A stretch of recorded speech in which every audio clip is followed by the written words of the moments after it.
मोक्षहेतुर्जपे नित्यं मोक्षश्रियमवाप्नुयात्। भोगकामो जपेद्यो वै तस्य कामफलप्रदम्।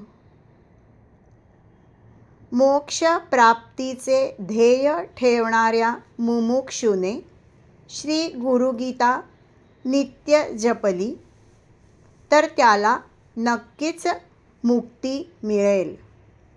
त्याचबरोबर केवळ भोगप्राप्तीचीच इच्छा धरून श्री गुरुगीता वाचणाऱ्यालाही सर्व इंद्रिय सुख नक्कीच लाभेल.